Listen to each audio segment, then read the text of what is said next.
अब तक total 4 million से ज्यादा लोग इस Flipkart axis bank credit card को बनवा चुके हैं। उसमें एक मैं भी हूँ। आप में से बहुत सारे लोग होंगे जिनको कार्ड लेना होगा पर एलिजिबल नहीं होंगे। मैं अपने फैमिली मेंबर्स में टोटल 5 क्रेडिट कार्ड बनवा चुका हूँ। सो उसके बेसिस पे मैं आपको बता सकता हूँ कि आप एलिजिबल होकर के इस कार्ड को कैसे बनवा सकते हैं। इस कार्ड के फायदे क्या क्या है और नुकसान क्या क्या है, कैशबैक कहाँ कहाँ और कितना मिलता है, कहाँ कहाँ कैशबैक नहीं मिलेगा, इस कार्ड को बनवाने के लिए किन किन डॉक्यूमेंट्स की जरूरत होती है और एलिजिबिलिटी क्राइटेरिया क्या है। कार्ड अप्लाई करने के बाद 48 आवर्स के अंदर ही आपको ये कार्ड कैसे मिलेगा, कार्ड को यूज करके अगर आप कोई प्रोडक्ट खरीदते हैं तो उसका बिल कब आएगा और रीपेमेंट आप कब और कैसे कीजिएगा। यानी कि इसका पूरा प्रोसेस कार्ड बनवाने से लेकर के रीपेमेंट तक हम लोग इस वीडियो में लाइव देखेंगे। और सबसे इंपॉर्टेंट बात, इस पूरे प्रोसेस में आपको कब कब और कितने के चार्जेस देने होंगे। यानी कि Flipkart axis bank credit card से रिलेटेड लगभग सारी बातें हम लोग इस वीडियो में जानेंगे। तो आइए जानते हैं। सबसे पहले अगर आप शॉपिंग में इंटरेस्ट रखते हैं तो मैंने एक टेलीग्राम चैनल बनाया है लूट समथिंग के नाम पे, जिसमें कि फ्लिपकार्ट, अमेजन, मिंत्रा या फिर बाकी सभी ई कॉमर्स प्लेटफॉर्म के वैसे ऑफर जो बहुत कम समय के लिए आते हैं और बहुत ज्यादा मींस 90 टू 95% तक का डिस्काउंट होता है, वो आपको वहां तुरंत बताया जाता है। तो आप अभी ज्वाइन कर लीजिए, लिंक डिस्क्रिप्शन में है। अब बात आती है कि Flipkart axis bank credit card के फायदे क्या क्या हैं। दोस्तों, इस क्रेडिट कार्ड को यूज करके आप फ्लिपकार्ट से कभी भी कोई भी प्रोडक्ट खरीदते हैं या फिर क्लियर ट्रिप से आप कभी भी बस, होटल या फिर फ्लाइट बुक करते हैं तो हर एक ऑर्डर या हर एक बुकिंग पे आपको पूरे 5% का अनलिमिटेड कैशबैक मिलता है। अनलिमिटेड कहने का मतलब ये है कि आपको पता होगा बहुत सारे कार्ड्स में क्या करते हैं कि 5% 10% कैशबैक लिख देते हैं और फिर वहां पे लिमिट लगा देते हैं कि मंथली आप मैक्सिमम 250, 500 या फिर 1000 तक का ही कैशबैक अर्न कर सकते हैं। वो लिमिट इस कार्ड में नहीं है। आप जितने अमाउंट का भी ट्रांजेक्शन करेंगे उसका 5% आपको जरूर मिलेगा। इसके पार्टनर साइट जैसे स्विगी, उबर, पीवीआर, टाटा स्काई या फिर क्यू.फिट पे इस कार्ड को यूज करते हैं तो वहां भी आपको पूरे 4% का कैशबैक मिलेगा। इसके अलावा कार्ड को यूज करके अगर आप कहीं भी ऑनलाइन या ऑफलाइन ट्रांजेक्शन करते हैं तो हर एक ट्रांजेक्शन पे आपको 1% का कैशबैक जरूर मिलेगा। कुछ कैटेगरीज ऐसे भी हैं जहां पे आपको कैशबैक नहीं मिलते हैं। वो सारे कैटेगरीज आपको स्क्रीन पे दिखाए जा रहे होंगे, आप वीडियो को पॉज करके देख सकते हैं। एक्सिस बैंक के कुछ पार्टनर रेस्टोरेंट्स हैं जहां की आप डिनर करते हैं तो डिनर डिलाइट ऑफर के तहत आपको पूरे 15% का ऑफ मिल सकता है, जो कि मैक्सिमम 500 तक का हो सकता है। ये कैशबैक आपको आपके क्रेडिट कार्ड में ही 90 दिनों के अंदर मिल जाते हैं, यानी कि अगले स्टेटमेंट में आपको ये कैशबैक मिल जाएगा। तो ये है कार्ड को यूज करने के बेनिफिट्स। बाकी इस कार्ड को बनवाते ही वेलकम बेनिफिट्स के तहत इस कार्ड से फर्स्ट ट्रांजेक्शन करने पे आपको एक 500 रुपए का फ्लिपकार्ट वाउचर मिलता है।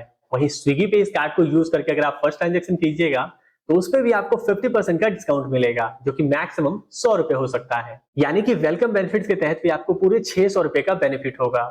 वहीं अगर आप इस कार्ड को अभी कुछ दिनों तक अप्लाई करके लेते हैं तो आपको पूरे 1000 रुपए का एक फ्लिपकार्ट वाउचर भी मिलेगा। ये ऑफर फ्लिपकार्ट की तरफ से लिमिटेड टाइम के लिए है। तो चलिए सबसे पहले हम लोग कार्ड को अप्लाई करके देखते हैं। इसे अप्लाई करने के मेनली दो तरीके हैं। पहला, फ्लिपकार्ट के थ्रू। जब आप अपने फ्लिपकार्ट अकाउंट में लॉगिन होकर के अकाउंट वाले सेक्शन में जाइएगा तो वहां पर Flipkart axis bank credit card का एक ऑप्शन दिखेगा। अगर आप यहां से अप्लाई करते हैं तो आपको 48 आवर्स के अंदर ही आपको ये कार्ड डिजिटली फ्लिपकार्ट ऐप में शो करने लगेगा। लेकिन यहाँ से अप्लाई करने में एलिजिबल होने के चांसेस थोड़े कम जाते हैं, क्योंकि यहाँ पे अप्लाई करने पे एक्सिस बैंक के एलिजिबिलिटी क्राइटेरिया के साथ साथ फ्लिपकार्ट के भी एलिजिबिलिटी क्राइटेरिया को फॉलो करना पड़ता है और कुछ लोगों को तो ये ऑप्शन ही नहीं दिखता होगा। इसीलिए हम आपको दूसरा तरीका यानी कि एक्सिस बैंक के ऑफिशियल वेबसाइट से अप्लाई करके दिखाता हूँ। आपको डिस्क्रिप्शन में दिए गए लिंक पे क्लिक करना है तो आप एक्सिस बैंक के ऑफिशियल वेबसाइट के इस पेज पे आ जाएंगे।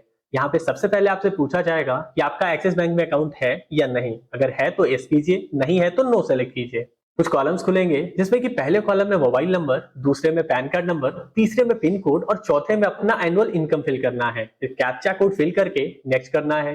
तब आपके सामने कार्ड नेटवर्क और कार्ड सेलेक्ट करने का ऑप्शन आएगा। आपको सेलेक्ट कर लेना है और नेक्स्ट पे टैप करना है। तब आपके मोबाइल नंबर पे एक ओटीपी गया होगा, उसे इस कॉलम में फिल करके टर्म्स एंड कंडीशंस वाले बॉक्स पे टिक करना है। टर्म्स एंड कंडीशंस खुलेगा, आई एग्री पे टैप करना है, फिर सबमिट पे टैप करना है। फिर आप अपने पैन कार्ड के हिसाब से अपना नाम और डेट ऑफ बर्थ फिल करके फिर टाइटल और जेंडर सेलेक्ट करके अगले कॉलम में आप जो भी नाम अपने कार्ड पे लिखवाना चाहते हैं वो फिल करके mother's name, father's name fill करना है। फिर मैरिटल स्टेटस सेलेक्ट करना है, यानी कि आप मैरिड है या सिंगल ये सेलेक्ट करना है। फिर रेसिडेंशियल एड्रेस और ऑफिस एड्रेस फिल करना है। रेसिडेंशियल एड्रेस के लिए उससे पहले वाले छोटे सर्कल पे टैप करना है तो कुछ कॉलम्स खुलेंगे जिसमें कि आप रेसिडेंशियल एड्रेस फिल कर दीजिए। फिर ऑफिस एड्रेस भी सेम तरीके से आप फिल कर सकते हैं। उसके बाद आप अपने कार्ड को ऑफिस एड्रेस पे मंगवाना चाहते हैं या फिर रेसिडेंशियल एड्रेस पे मंगवाना चाहते हैं वो सेलेक्ट करना है। फिर अपना ईमेल एड्रेस फिल करके नेक्स्ट पे टैप करना है। तब पूछा जाएगा कि आप सैलरीड हैं या सेल्फ एम्प्लॉयड हैं। अगर आप सैलरीड हैं तो इन सभी कॉलम्स में आपको ये डिटेल फिल करना होगा। आप वीडियो को पॉज करके देख सकते हैं। वहीं आप सेल्फ एम्प्लॉयड हैं तो पहले में आपको आपका इनकम फिल किया हुआ रहेगा, फिर सोर्स ऑफ फंड में जो भी आपका इनकम सोर्स है, फिर आप जो बिजनेस करते हैं उसके हिसाब से नेचर ऑफ बिजनेस फिल करना है, फिर कंपनी नेम फिल करना है। उसके बाद वाले कॉलम में वो कंपनी सिर्फ आपका है, पार्टनरशिप में है या फिर प्राइवेट लिमिटेड है, कैसी कंपनी है आपको ये सेलेक्ट करना है, कितने साल से आप इस बिजनेस में हैं वो फिल करना है और सबमिट करना है। अब थोड़ा सा प्रोसेस होगा और आपको एक रेफरेंस नंबर दिया जाएगा। उसके बाद कुछ समय यानी कि 1 से 2 घंटे वेट करना है, तब आपके नंबर पे एक मैसेज जाएगा जिसमें कि एक लिंक होगा, केवाईसी लिंक।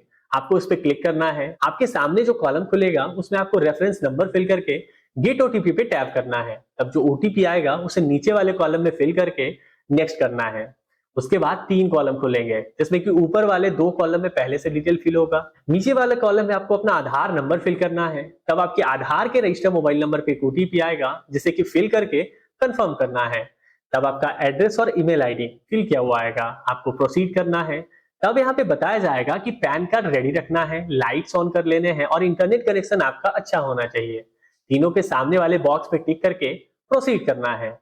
तब थोड़ा सा प्रोसेस होगा और वीडियो केवाईसी स्टार्ट हो जाएगा, जिसमें कि आपने जो जो डिटेल फिल किए हैं उसी डिटेल्स में से आपसे कुछ सवाल पूछे जाएंगे, जैसे father's last name, annual income, mother's last name, इसी तरह के और भी कुछ डिटेल जो भी आप फिल किए हैं वो पूछा जाएगा और लास्ट में आपको आपका पैन कार्ड शो करने को बोला जाएगा। पैन कार्ड दिखाने के बाद आपका वीडियो केवाईसी कंप्लीट हो जाएगा। इसके बाद लगभग 5 से 6 घंटे के अंदर आपका डिजिटल क्रेडिट कार्ड आपके ईमेल आईडी पे आ सकता है। तो आपको अपना ईमेल आईडी चेक करते रहना है और फिजिकल क्रेडिट कार्ड के लिए आपको वेट करना है। Physical credit card KYC complete होने के बाद लगभग 4 से 5 दिनों के अंदर आपके दिए गए एड्रेस के अनुसार डिलीवर हो जाएगा और फिर आप अपने कार्ड को यूज कर सकते हैं। लेकिन यूज करने के लिए आपको कार्ड एक्टिवेट करना होता है। तो एक्टिवेट कैसे कीजिएगा, अगर मैं ये बताने लगा तो वीडियो बहुत लंबा हो जाएगा। एक्टिवेशन बहुत आसान होता है। तो जब आपके पास कार्ड आ जाए और अगर आप एक्टिवेट नहीं कर पा रहे हैं तो आप अनलॉकिंग फाइनेंस चैनल चेक कर लेना, वहां पे एक्टिवेशन का कंप्लीट प्रोसेस मिल जाएगा। अब बात आती है कि आप कार्ड यूज करके कोई ट्रांजैक्शन करते हैं या ऑनलाइन शॉपिंग करते हैं तो उसका बिल कब आएगा, ये आपको पता कैसे चलेगा और रीपेमेंट आप कब और कैसे कर सकते हैं। दोस्तों, सबसे पहले जब आपका बिल जनरेट होता है तो आपके दिए गए कॉन्टैक्ट और ईमेल पे एसएमएस और मेल के थ्रू आपको बताया जाता है, तो वहां से जान सकते हैं। या फिर बिल के पेमेंट डेट से 3 से 4 दिन पहले से ही आपको कॉल और मैसेज आने लगेंगे, तो वहां से भी आपको पता चल जाएगा कि आपका बिल स्टेटस जनरेट होता है और कब आपको पेमेंट करना है। जिस दिन आपका बिल जनरेट होता है उसके बाद आपको 20 दिन का समय मिलता है, यानी कि उसके 20वें दिन आपका पेमेंट ड्यू डेट होता है। उस दिन तक या फिर उस दिन से पहले आपको पेमेंट कर देना होता है। लेकिन पेमेंट करेंगे कैसे? पेमेंट करने के ऐसे तो कई तरीके हैं, जैसे एक्सिस बैंक के ऑफिशियल एप्लीकेशन से कर सकते हैं, किसी भी यूपीआई के क्रेडिट कार्ड बिल पेमेंट वाले सेक्शन में जाकर के कर सकते हैं, ऑफलाइन बैंक जाकर के डिपॉजिट स्लिप के थ्रू कर सकते हैं, या फिर सबसे बेस्ट ऑप्शन ऑटो पे। आप क्रेडिट कार्ड वाले सेक्शन में जाकर के ऑटो पे रीपेमेंट को ऑन कर सकते हैं या फिर कस्टमर केयर को भी कॉल करके ऑटो पे एक्टिवेट करवा सकते हैं। इससे होगा ये कि रीपेमेंट डेट को ऑटोमेटिक आपके अकाउंट से पैसे डिडक्ट होकर के रीपेमेंट कंप्लीट हो जाएगा। बस उस डेट से पहले आपको आपका ईएमआई अमाउंट अपने बैंक अकाउंट में डिपॉजिट करवा के रखना है। लेकिन इन सभी में आपको कोई कैशबैक या बेनिफिट्स नहीं मिलते हैं, बस आप रीपेमेंट कर सकते हैं। लेकिन इसी की जगह पे अगर आप क्रेडिट से रीपेमेंट करते हैं तो फर्स्ट पेमेंट में आपको 1000 रुपए तक का कंफर्म कैशबैक मिलेगा और उसके बाद हर एक महीने रीपेमेंट करने पे कुछ ना कुछ कैशबैक या ऑफर्स मिलते रहेंगे। साथ में ये आपको आपके क्रेडिट कार्ड से रिलेटेड इन्फॉर्मेशन अपडेट, जैसे bill generation date, payment due date, due amount, offers, इन सभी के बारे में आपके दिए गए कॉन्टैक्ट और व्हाट्सएप दोनों पे अपडेट देता रहेगा। तो अगर आप इससे पेमेंट करना चाहते हैं तो वीडियो के डिस्क्रिप्शन में इसका लिंक दिया गया है, आप वहां से इसमें रजिस्टर करके पेमेंट कर सकते हैं। अब बात आती है चार्जेस की। दोस्तों, इस कार्ड में सबसे पहले आपसे ज्वाइनिंग फी लिया जाता है 500 रुपए का, जिसमें 18% का जीएसटी यानी कि टोटल 590 रुपए ज्वाइनिंग फी लगते हैं। ज्वाइनिंग फी आपके क्रेडिट कार्ड से ही डिडक्ट कर लिया जाता है। सेकेंड ईयर से आपको 500 रुपए का एनुअल फी भी देना होता है, लेकिन अगर आप एक साल में 3.5 लाख रुपए या उससे ज्यादा स्पेंड करते हैं तो आपको सेकेंड ईयर से एनुअल फी वेव ऑफ यानी कि माफ कर दिया जाएगा। बात करें लेट पेमेंट फी की, तो अगर आपका ड्यू अमाउंट 500 या उससे कम है तब तो आपको लेट पेमेंट फी नहीं लगेगा, और अगर 500 से 5000 रुपए तक का है तो आपको 500 रुपए का लेट पेमेंट फी देना होगा। वहीं 5001 से 10,000 रुपए तक का है तो आपको 750 रुपए देने होंगे, और 10,001 या उससे ज्यादा का ड्यू अमाउंट है तो आपको 1250 रुपए का लेट पेमेंट फी देना होगा। तो ये है लेट पेमेंट फी। इसी तरह के और भी कुछ चार्जेस लगते हैं जो आपको देने पड़ सकते हैं। उसका लिस्ट आपको इस वीडियो के कमेंट सेक्शन के टॉप कमेंट पे दिया गया है, वहां से आप जान सकते हैं। अब बात आती है वैसे लोगों की जो एलिजिबल नहीं है। तो एलिजिबिलिटी क्राइटेरिया क्या है? सबसे पहले आप एक इंडियन होने चाहिए, आपका एज मिनिमम 18 ईयर्स और मैक्सिमम 70 ईयर्स होने चाहिए। अगर आप सैलरीड हैं तो आपका इनकम मिनिमम 15,000 या उससे ज्यादा होना चाहिए, और अगर आप सेल्फ एम्प्लॉयड हैं तो मिनिमम 30,000 या उससे ज्यादा होना चाहिए। आपका सिविल स्कोर भी अच्छा होना चाहिए। तो ये है एलिजिबिलिटी क्राइटेरिया। अब आप समझ गए होंगे कि आप एलिजिबल क्यों नहीं है। तो रीजन आप कमेंट सेक्शन में कमेंट कीजिए, वहां आपके दिए गए इंफॉर्मेशन के बेसिस पे बताया जाएगा कि आप एलिजिबल कैसे हो सकते हैं। पर मेरे कुछ दोस्त हैं जो ना तो सैलरीड है और ना ही सेल्फ एम्प्लॉयड है, जिन्होंने ये कार्ड मिला हुआ है।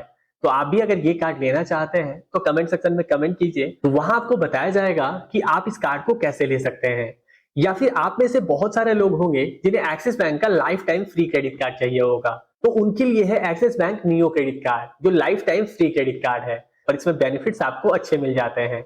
इस कार्ड को बनवाते ही 100% कैशबैक मिलते हैं आपको यूटिलिटी बिल पेमेंट पे, जो कि 300 तक का हो सकता है। फिर 40% का ऑफ मिल जाता है जोमेटो पे, 5% का ऑफ मिल जाता है अगर आप अमेजन पे से यूटिलिटी बिल पेमेंट करते हैं तब, 10% का ऑफ मिलता है आपको ब्लिंकिट पे। डाइनिंग डिलाइट्स के तहत इसे यूज करके आप 15% का ऑफ भी ले सकते हैं लगभग 1500 प्लस होटल्स में। यानी कि इस क्रेडिट कार्ड में भी आपको अच्छे ऑफर्स मिलते हैं। तो अगर आप इन दोनों क्रेडिट कार्ड में से किसी भी क्रेडिट कार्ड को लेना चाहते हैं तो डिस्क्रिप्शन में इसका डायरेक्ट अप्लाई लिंक दिया गया है, वहां से आप अप्लाई करके ले सकते हैं। और अगर अभी भी कोई डाउट्स है या कोई प्रॉब्लम है तो कमेंट सेक्शन में कमेंट कीजिए, वहां आपके सभी सवालों के जवाब तुरंत दिए जाएंगे। और अगर कुछ सजेशंस देते हैं तो उसके बेसिस पे हम अपने आने वाले वीडियोस में सुधार जरूर लाएंगे।